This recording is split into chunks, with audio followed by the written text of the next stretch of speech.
అండి. ఈరోజైతే వినాయక చవితి చక్కగా మరి కలవ పూలు అయితే పొద్దుటే వెళ్ళి తీసుకొస్తారు. కలవ పూలు అంటే మరి చక్కగా మరి చెరువుల్లోని బోధుల్లోని మరి కాలువల్లో కూడా గొట్లు పక్కనే ఇడుస్తాయి. కాలువలో తక్కువ కానీ చెరువుల్లో బాగా ఇడుస్తాయి అన్నమాట.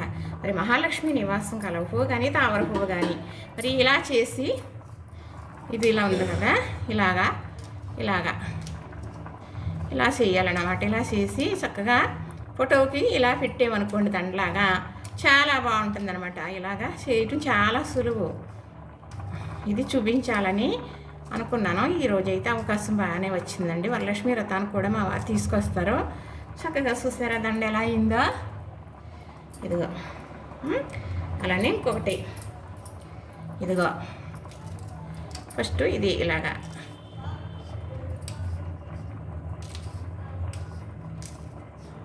ఏమి పెద్ద ఇది కాదండి. దీనికి ఇలా ఉంటుంది కాబట్టి ఒక పొర అది తెగిపోదు అనమాట. ఇలా వస్తుంది, అదే దానికి సపోర్ట్గా ఉండిపోద్ది. రింగిల్లాగా చూడటానికి బాగుంటుంది.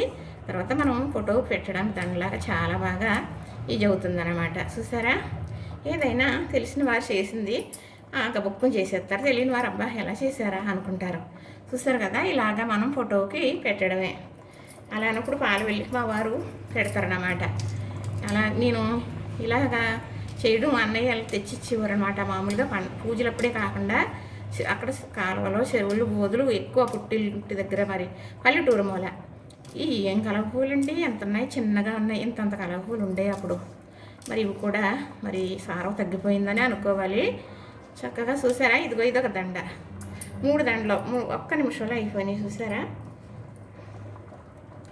ఇకనండి ఇప్పుడు మా వారికి ఇస్తే ఇవి పాలవెల్లికి కడతారన్నమాట. చూసారు కదా, చేసిన దాంట్లో అంటే నేను ఇలాగే చూపించగలండి. మరి నేను సెల్లో ఒక షేడ్ మీద పెట్టి అలా చూపిస్తానన్నమాట. చక్కగా చూసారు కదా, దండలు అయితే బాగున్నాయా. లక్ష్మీదేవికి పెట్టుకుందాం, మరి వినాయకుడికి కూడా పెట్టుకుందాం.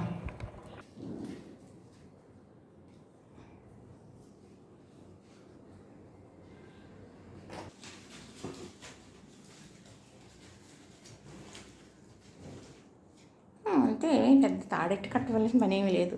చక్కగా అలాగా వేయండి, ఇలాగా ఎదర వచ్చేటట్టు. అది అలా దండలుగా చేశానండి. చక్కగా చూసారా, వినాయకుడికి మంచిగా మా వారు అలా దండలు వేసినట్లుగా పెడుతున్నారన్నమాట. అంతే, చక్కగా